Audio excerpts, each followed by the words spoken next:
అండి, నేను fridge clean చేయిస్తానని చెప్పాను కదా, ఆల్రెడీ క్లీన్ చేయించేసాను. నేను ఏమైతే క్లీన్ చేయించాలని చెప్దామని చేశాను ఈ వీడియో.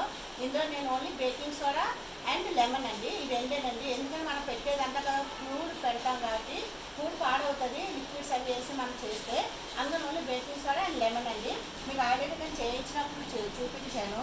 ఇది చూడండి, ఇదిగోండి క్లీన్ చేసిన తర్వాత ఆఫ్టర్ క్లీనింగ్ ఇది చూడండి ఎంత నీట్గా చేసిందో మా మేడు. ఇదంతా చేయించేసాను, ఇది సర్దేశానండి, అందుకని ఇది చూపించట్లేదు.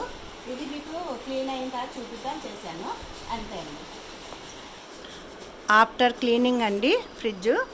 నేను వన్ సైడ్దే మీకు చూపిస్తాను, ఇంకా వన్ సైడ్ అది క్లీన్ చేయలేదు, అందువల్ల మీకు ఇదే చూపిస్తున్నాను. ఇదిగోండి ఆఫ్టర్ క్లీనింగ్.